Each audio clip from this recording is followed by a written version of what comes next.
Well, greetings and salutations. Everybody, welcome back once again, or for the very first time, to the Farts and Crap Show, where today, as per usual, it's your host Danjo here with part 27, I believe, of Final Fantasy IX, the PS1 version, here on Retro Classics. Hope you guys are all doing well today. And, yeah. On today's episode, we are doing something, we're doing something new. So, what do I mean by that? So, we are just outside of Lindblom's Dragon Gate, because, we left Lindblom. Because previously, we got there and everybody kind of went and did their own thing for a while in the big city, except for Garnet. She stayed at the castle because she needed to talk to her uncle Sid, who's the regent, and kind of about what's going on in Alexandria and her concerns, and turns out she did not want to be protected, and she felt kind of useless, so she ran off again, and thankfully Steiner's with her, because as we've seen previously, like, she cannot hit very hard. Like, she's great for support in a party, but you know, if you've ever tried doing like one of the old school Final Fantasy games, like White Mage Challenge kind of a thing, just trying to beat the game with 4 White Mages, it does not go well. So yeah. And now Freya's in the party, thankfully, because at the end of the meeting, there was a Burmesian soldier that came in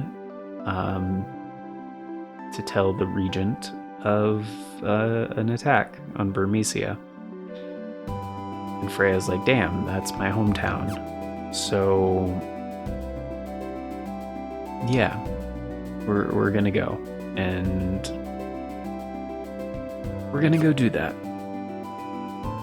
And we were given directions as to how to get there, and that is through Gizamluk's Grotto, which is up here to the north.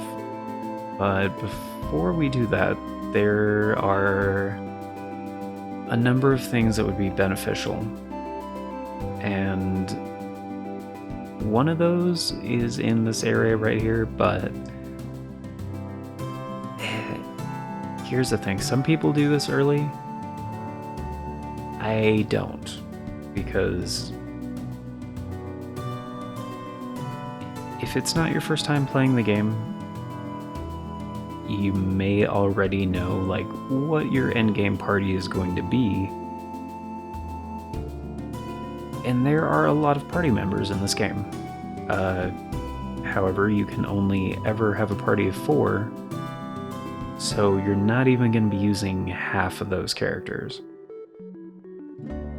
And yes, sometimes the game does force you to use specific characters, like now. But we don't need an extra optional... That's what this is getting an extra optional character. And I just don't care for a couple of reasons, and it's not that beneficial or interesting. So we're not going to do that. But the Chocobo's Forest, however, is very much the opposite of that. Like, one, it's very beneficial, and we'll get into why here in a minute. And a lot of this only applies to this version of the game, not as much the digital edition, because you have certain options like turning off random encounters and running the game at like double speed, basically.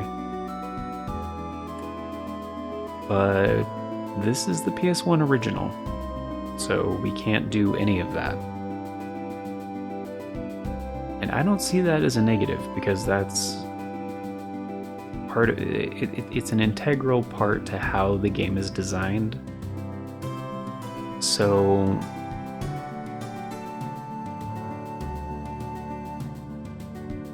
yeah, like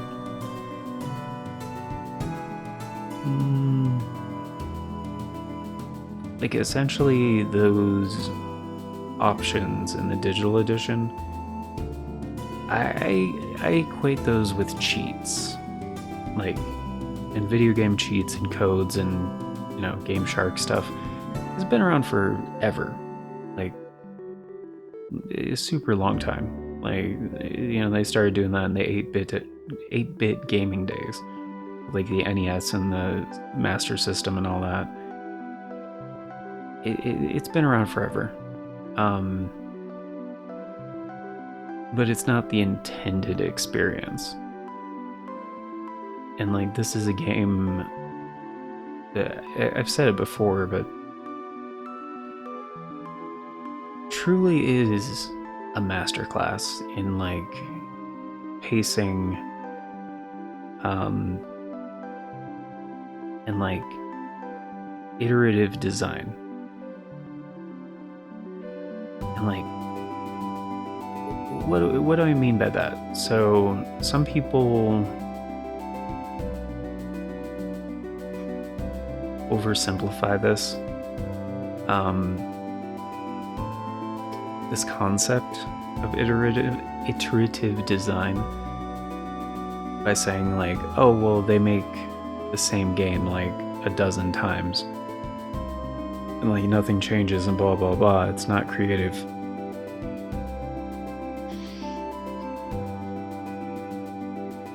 But here's the thing, if you keep making something, you get better at it.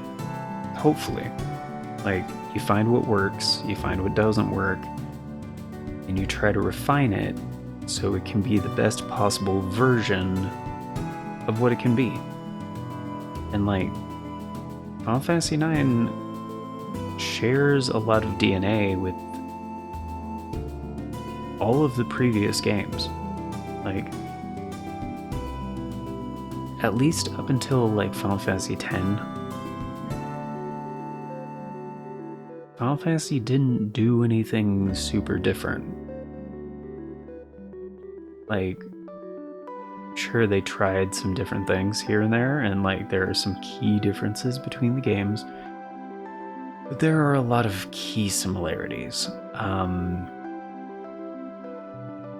And 9 especially is like the last one in the traditional formula. So it doesn't... It's not as like closely related to like 8 and 7, but like Final Fantasy 1 through 6. Very much so. And in a sense, that is part of the reason why it's like my favorite classic Final Fantasy game. Because it is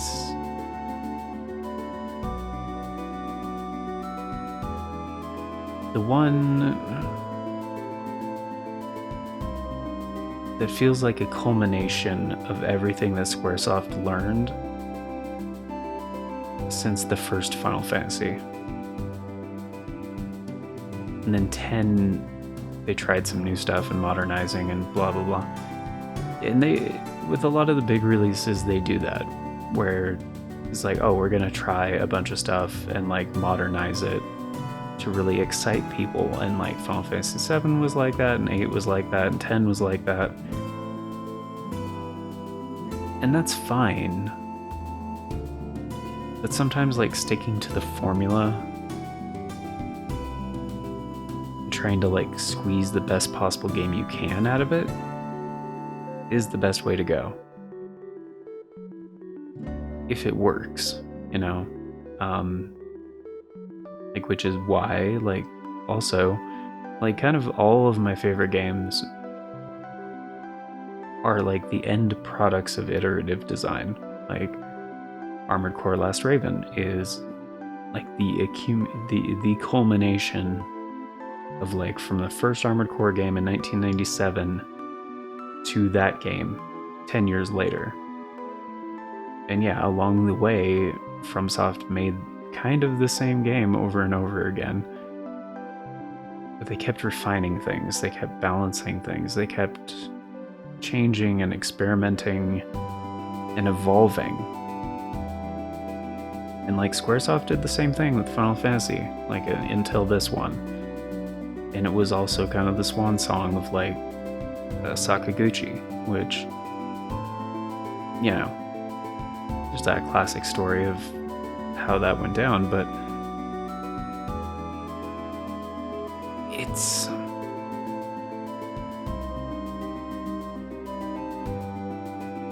anyway. I'm getting slightly off track, but point is, iterative design is not a bad thing necessarily.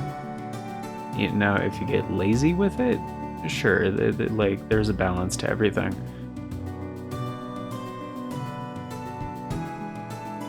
But like for developers to play to their strengths, I don't consider that a bad thing. So anyway, we're gonna go hit up this forest, and I'm basically just gonna make a beeline over there, because there are gonna be a lot of battles in between here and there, but it's also random encounters. So we'll see.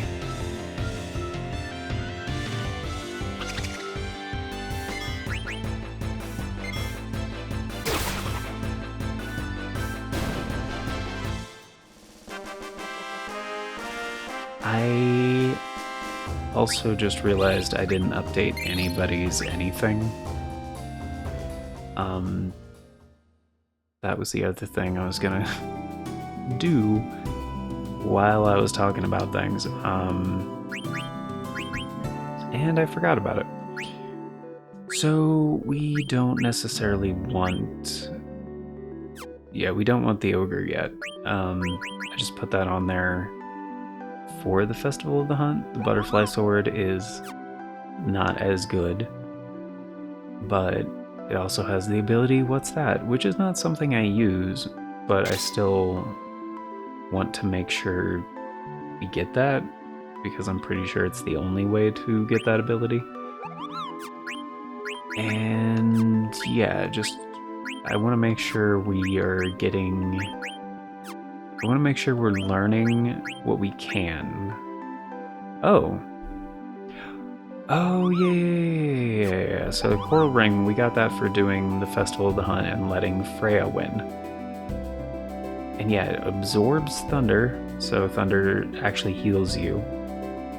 And yeah, Insomniac and Maneater are both great. However, I think we want to give this to Freya, because otherwise I don't know if we can get Lancer.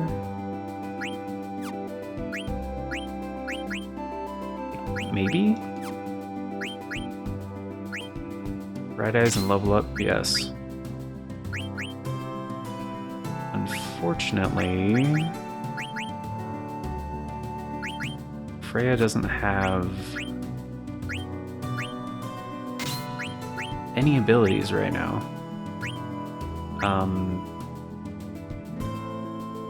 So let's do this first, because Zidane is mostly done learning abilities for our available equipment. So I'm gonna give him the Coral Ring for now. And then...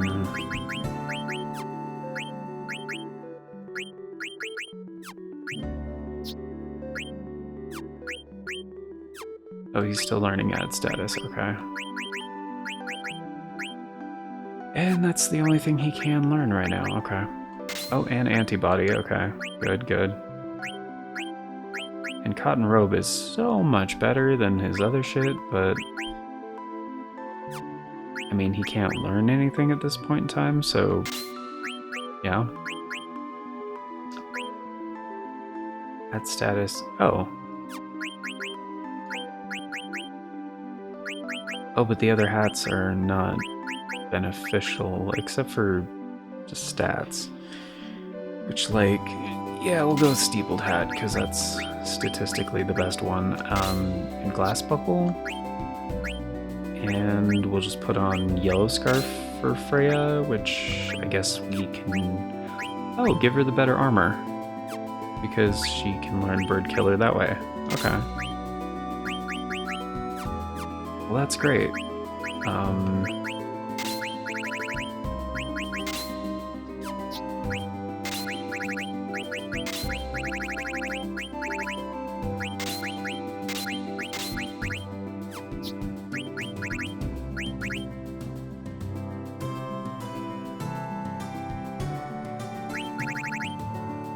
Yeah, I don't know what we actually need here. We'll figure it out. Okay. So let's go ahead and save. Because over in this eastern area, there are some more dangerous enemies, if I remember correctly. Some of which are very much worth fighting.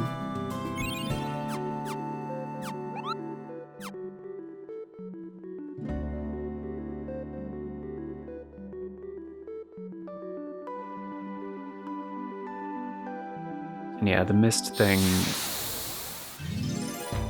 super great.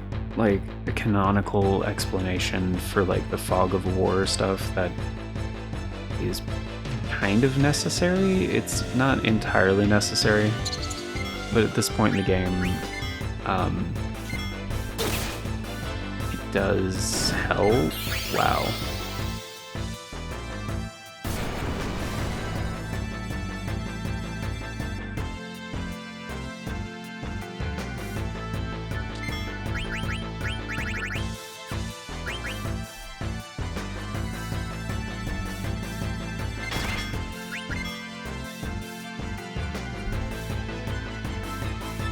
Oh wait, I can check and see what they have. Right.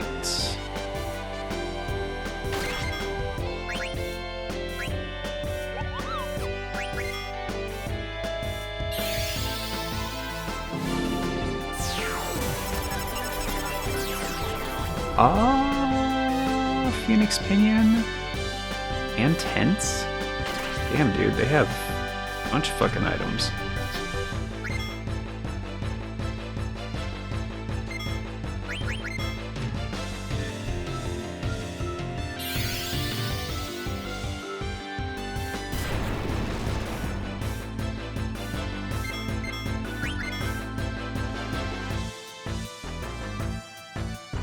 However, it might take a very long time.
Yeah, getting a Phoenix Pinion from them would be nice.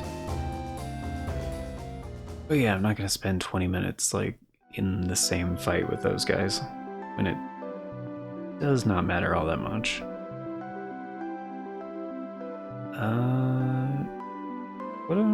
What I remember, there actually isn't anything else of note around here either. But yeah, this is the area with the more dangerous stuff.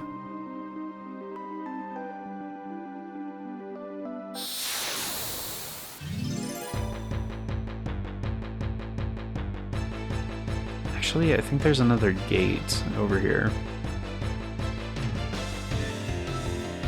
Ooh, these guys are fun.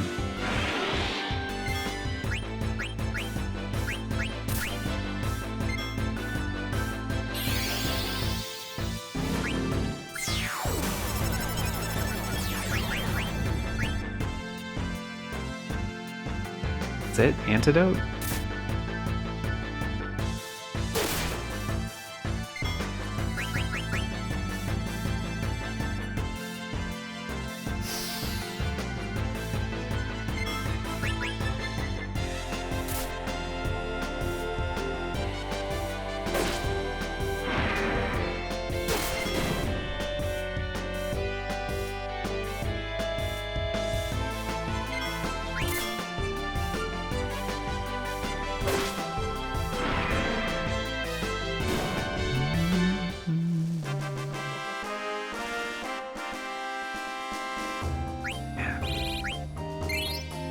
Kind of a shame about the butterfly sword because it looks so cool.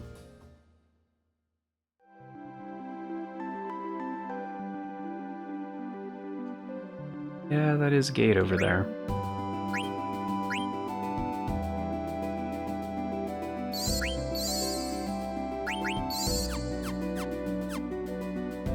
And that is why I bought a lot of potions.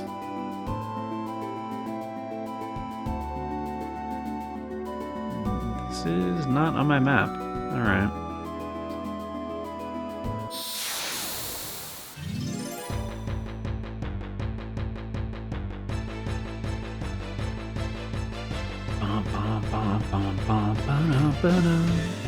Ah, yeah.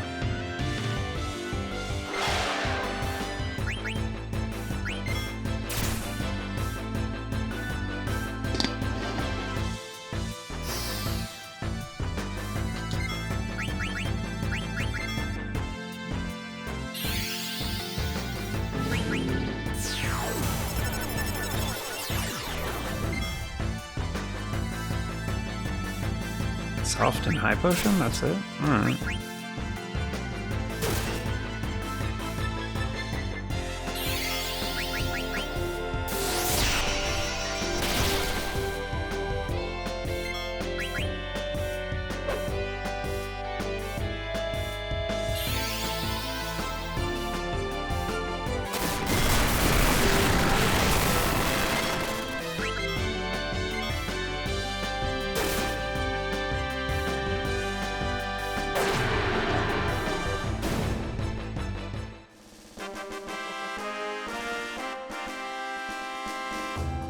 I thought, ooh, that is not bad. That is a good amount of experience. Alright.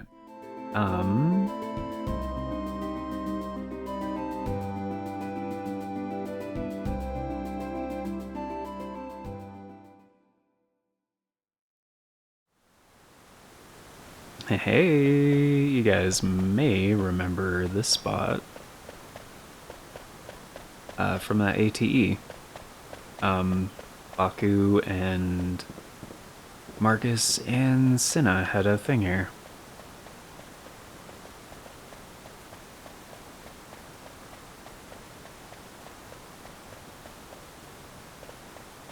Apparently there's nobody at the gate.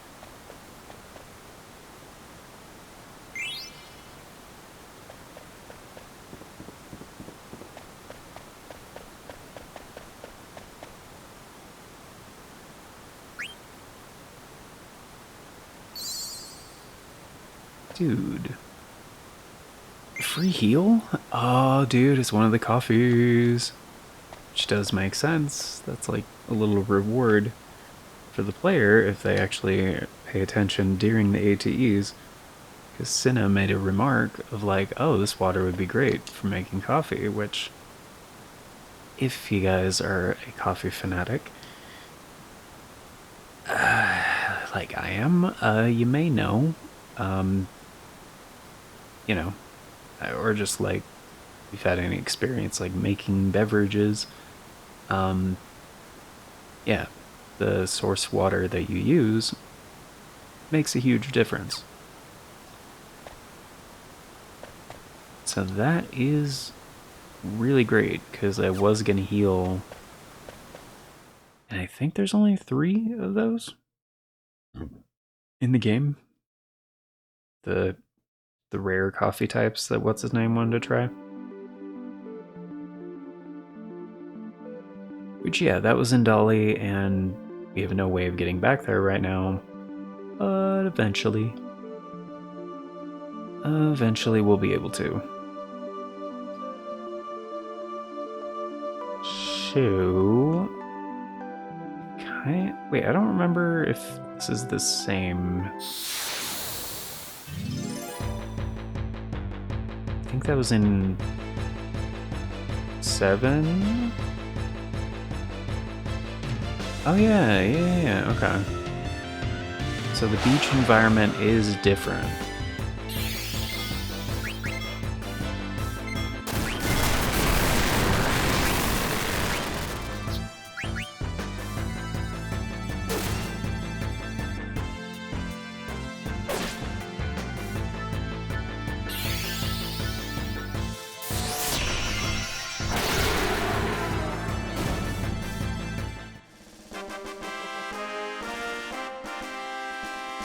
But it seems like maybe the same as before.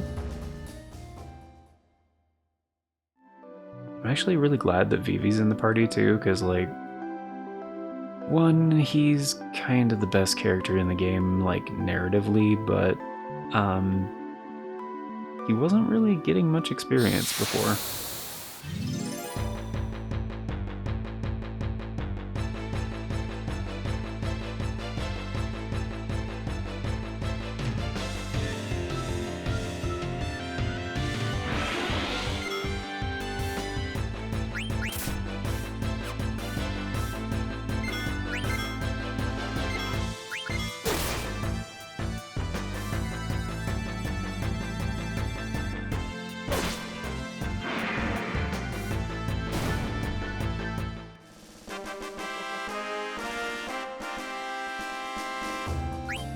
So yeah, now that we know we have a place to heal for free, that's kind of great.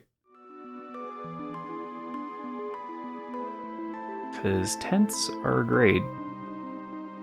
Also expensive.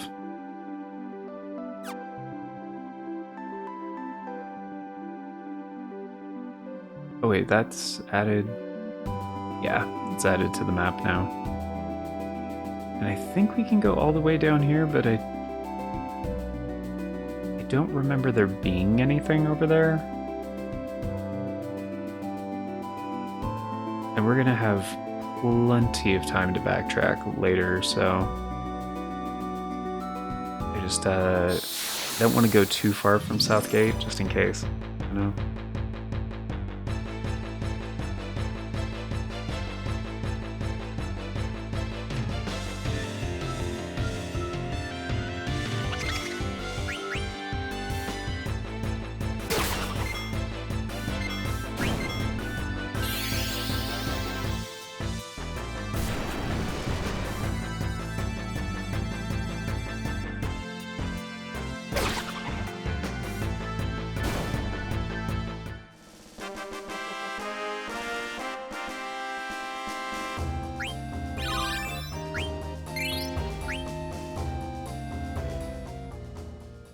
Plus, my guys are getting 2 AP for every fight, so pretty nice.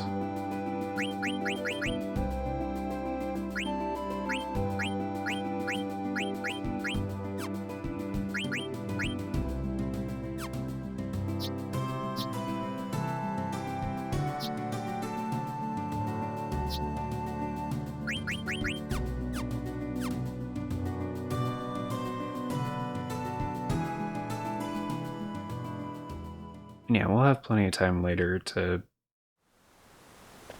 master abilities and such. So I'm not as worried about that right now. I just wanted to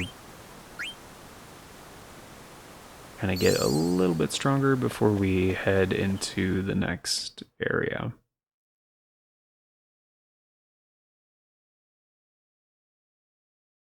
Well, we're not even really ready to do that, so... And I did want to do the forest thing before we get going, and I need to wrap this up in about 10 minutes. So, yeah, let's do that now.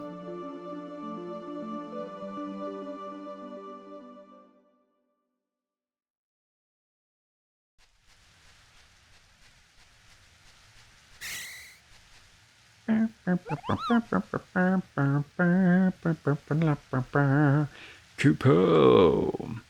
I mean, master of this forest. This chocobo is my friend, Kupo. His name is Choco.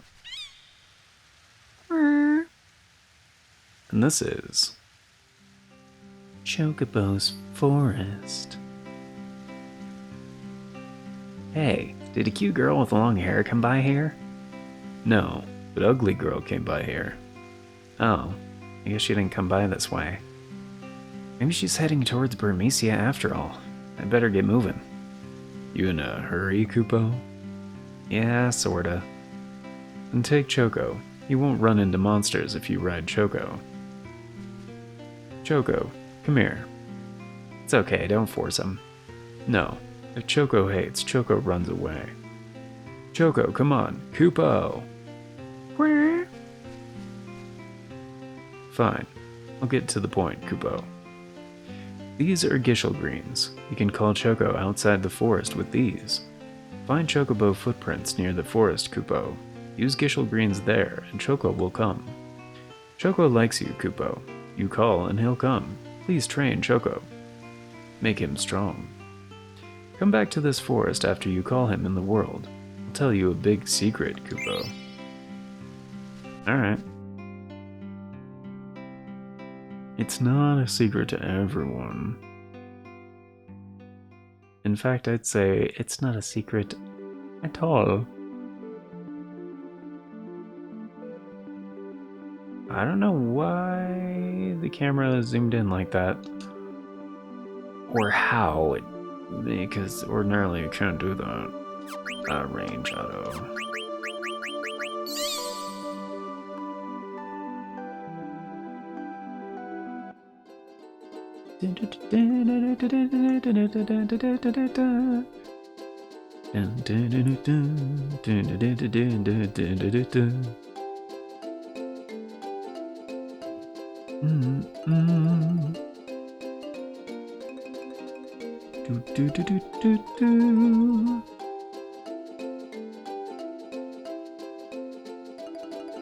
Choco's actually like surprisingly detailed. I mean, yeah, I'm using upscaling and stuff, but like, I can't create details. Like, most of what it's doing is like internal resolution upscaling with like some accuracy adjustments. So it's there in the game. It's just like they put a surprising amount of detail in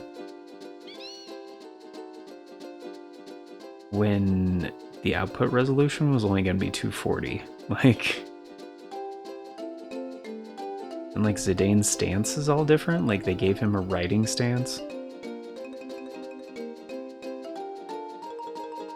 It's just pretty fucking impressive. Like that would have been more normal for like a PS2 game. Choco, how are you, Kupo?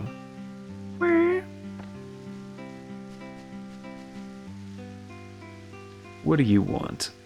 What do you think I want? I want Gishel greens. 80 per. Give me like 10 of them, dude. Yup. What's the big secret? Welcome back, Kupo. I knew you'd get along with Choco. Kupo. Did you know, Kupo? Did you know? Once Chocobo chooses its master, follows him forever. Choco, you like bird herpes. Choco ran away from his last master.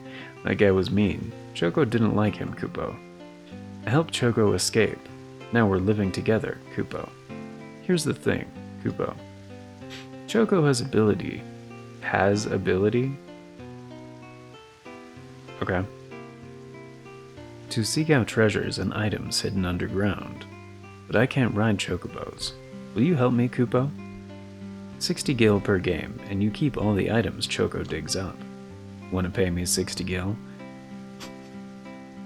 It's like, sure. Like, cool. You want to play the game now? That'll be 60 gil. I just paid you. No, I asked you if you want to pay me 60 gil. Good call, Kupo. I'll let you use Choco's ability for 60 gil per minute. Oh wow, he actually does say that. I'm gonna try now. Yeah. That's funny. Yeah, some people hate this. And oh fuck. Kidding me? Never mind. I already know, like, this is gonna get copyright claimed. And it's not by Squaresoft, Square Enix, whatever. Or Nobuo Uematsu, which, yeah, would be the applicable... Anyway, doesn't matter. They keep doing this thing. And, like, I get it, YouTube doesn't do, like, copyright disputes for things. But the auto flag ID shit, like, it's mostly like people doing covers of songs, and they will, if they're like published, like a fan album kind of a thing, like those will get, they will auto flag. And so like for games like this, where a lot of retro games and stuff actually, the copyright claim will come from the fan album, which like they definitely are not the copyright holders. But since YouTube doesn't do copyright disputes, like there's not really much you can do about it. Except, like, I mean, you can dispute it personally, but the whole process is really messy, and, like, it's not designed for that, even though it should account for that. It's mostly designed for, like, no, I have the appropriate rights for this, or, we have, you know, a license to use this, or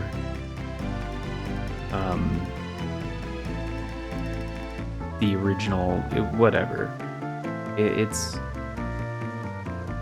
really dumb in the way that it is, but there should be an option, in my opinion, just like a quick option when these type of false claims come up, which, like, they can protect their work for sure, their covers, as long as, you know, they're within the acceptable whatever. It depends on the publisher and how they do it, but their version is going to be different naturally. It's not going to be, you can't just copy and paste the exact same audio and then say, oh, this is mine, you know, that's plagiarism. But if you're performing it with live instruments and, you know, it's your rendition of something, then yeah, you know, and that's music, you know.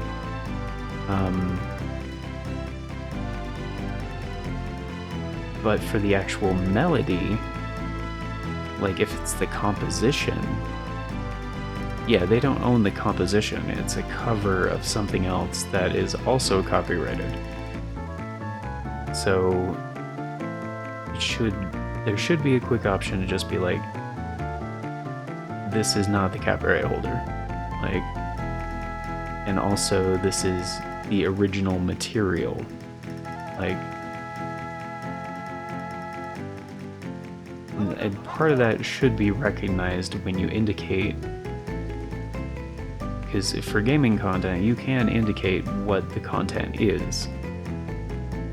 and it's like in YouTube systems and everything like that. Like you can, like I do that for this game, like Final Fantasy IX, the original PS1 version that was published in 2000. Yeah.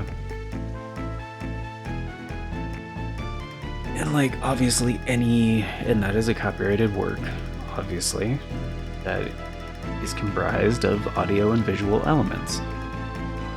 So if the original copyright holder wants to claim like YouTube videos that use that content, sure. But any other applicable parties,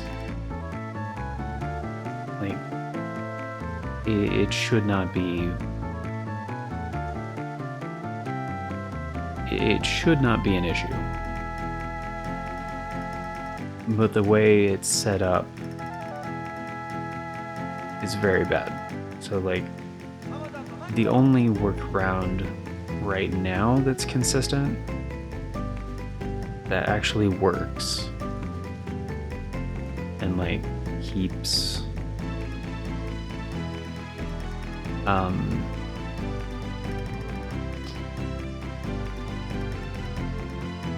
the creators in the clear, which I shouldn't even use that word, people that make the videos and stuff.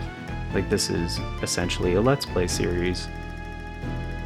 Like, the only consistent option I have if I want to remove the copyright claims and then leave all the options open for monetization is essentially just to remove the claimed content from the video.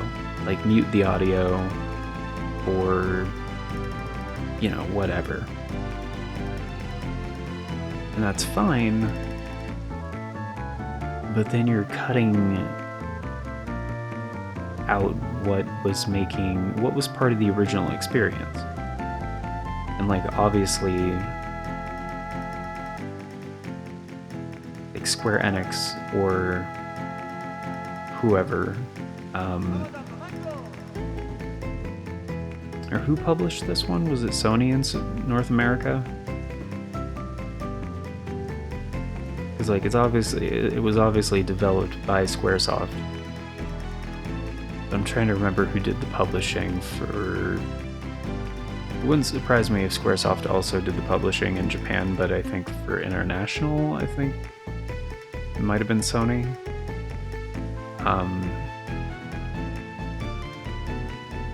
And yeah, but anyway, if the Squaresoft or the publisher or like Nobuo Uematsu wanted to claim it, fine. Like, they created it, you know, they made it possible that the world could enjoy it. So if, you know, they wanted revenue sharing on any YouTube content that uses that, then, you know, more power to them. But anyone else? No. Anyway.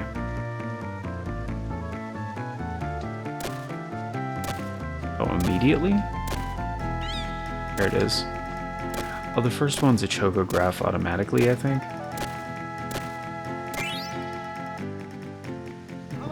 Yeah. Yeah, it is. Do 2 levels immediately, right out the gate. Anyway, I think Uematsu named this song Valla de Flamenco, I think. Something like that, I don't recall. But in the future, since it does seem like every time this song has come up it does get copyright claimed, I'm probably going to mute it.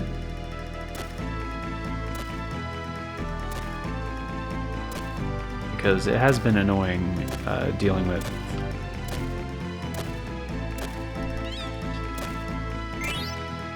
all the copyright claims on this series, honestly. So if you guys want to help out with that, you know, channel memberships and super thanks and stuff are very much appreciated, because yeah, I'm not going to be cutting the audio out, because yeah, that's kind of jarring. And Like for most of them, it's just a regular claim and like revenue sharing, and I'm fine with that. But for some of them, it's like the claim and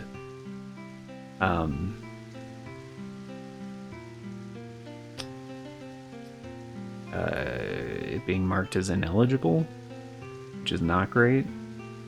So if those ones come up, I might have to mute the audio. And they say it doesn't affect your channel, but it's a different mark. Like if it's a yellow or an orange mark, those are bad. Like they are straight up not good. So actually this is kind of important. I shouldn't be skipping this.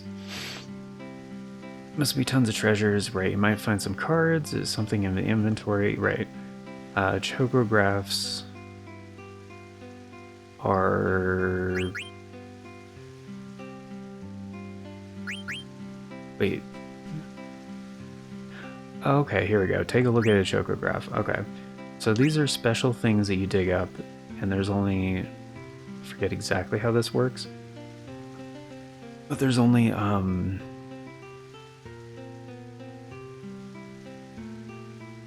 few of these in this forest.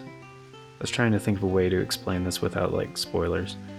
I think for now, there's a maximum of 3 that we can get.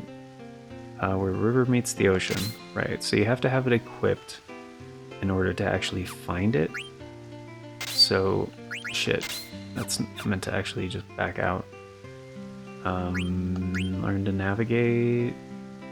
I think when we leave, I think he just pops on. I think. So I'll just show what this is, because I think it's automatic. I'm fairly sure it's automatic for the first one.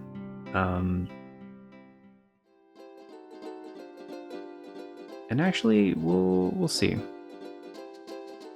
We'll see on the other one. I think the Valet de Flamenco one just gets a regular claim, I believe. I'll have to check on the other episode. But yeah, if it's the other kind, like the orange checkmark, like ineligible ones, then yeah. Oh, is it on the other side? It's on the other side.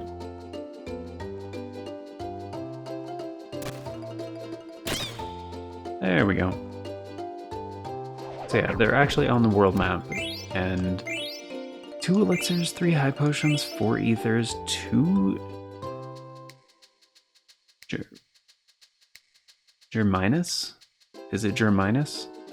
I've been saying Germinaeus for like years, and I just realized that's not correct. I think it's Germinus. Or Germinus? Probably not Germinus.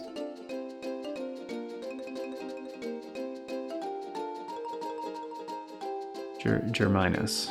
It's probably Germinus boots, yeah. Which is apparently we can't access our menu right now. But I think if you get off Choco, yeah, he'll just like wait right there for a bit. So that should be an accessory. I'm pretty sure we don't have. Yes. Alert HP plus 10 and flee, but it raises Earth elemental attack and strength and evade, but magic evade actually is kind of worse. And it gives Freya HP plus 10%, which is pretty sick. Alert is pretty good, not gonna lie. I think it prevents back attacks is what it does.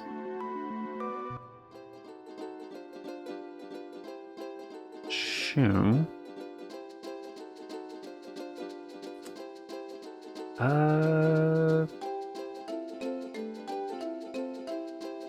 Doesn't start.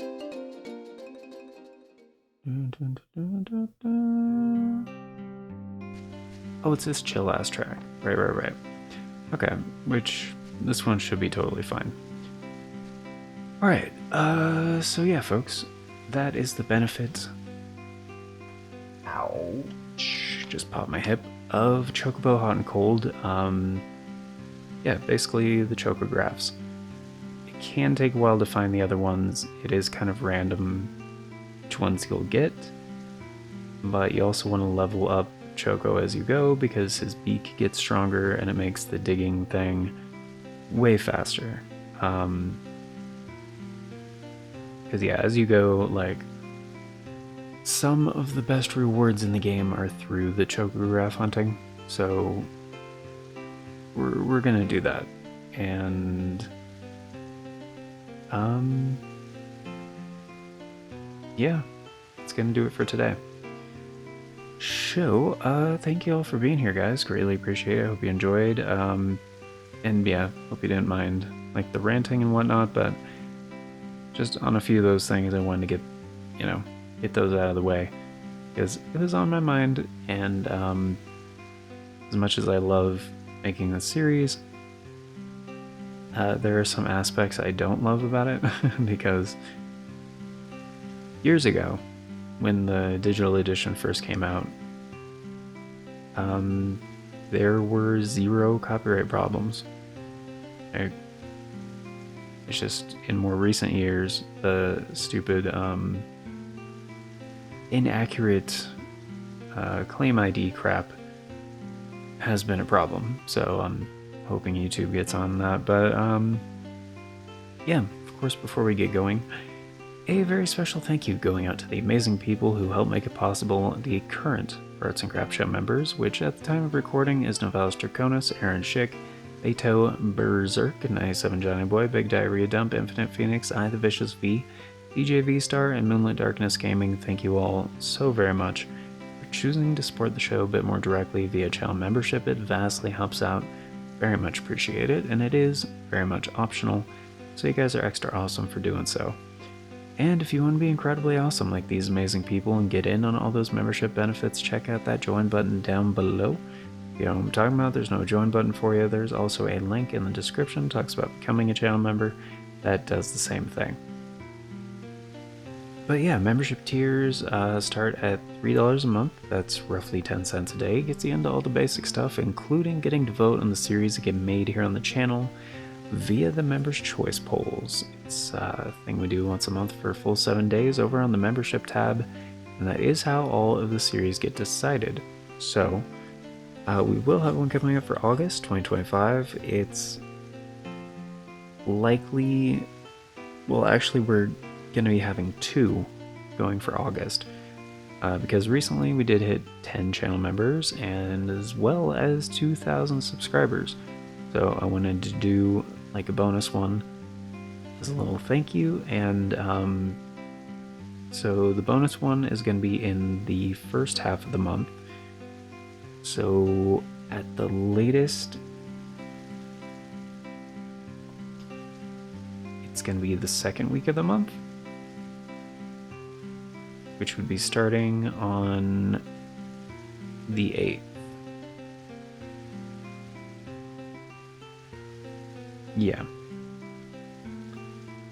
And for the other one, it's probably going to be the last week of the month, as it has been for a while now, which at the latest starts on the 24th. So yeah, basically the second week and the 4th week of the month is most likely at this point in time, if I had to guesstimate. But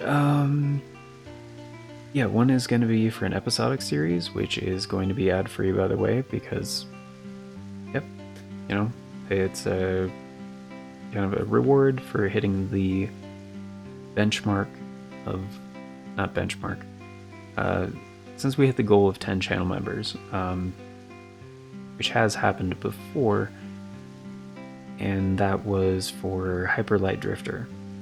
So I made that in ad-free series. But yeah,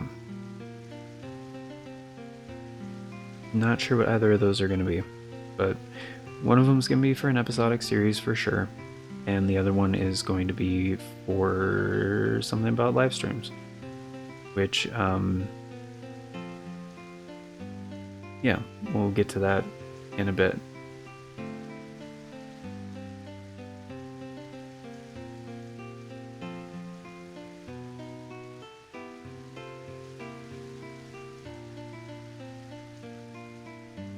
Alright, so, yeah, I do have to get going.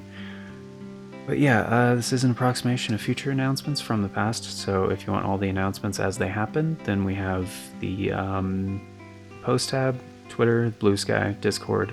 Links are in the description, also on the channel banner. But this can do it for now, so thank you all for being here. Till next time, take care, and I hope you all have a beautiful day.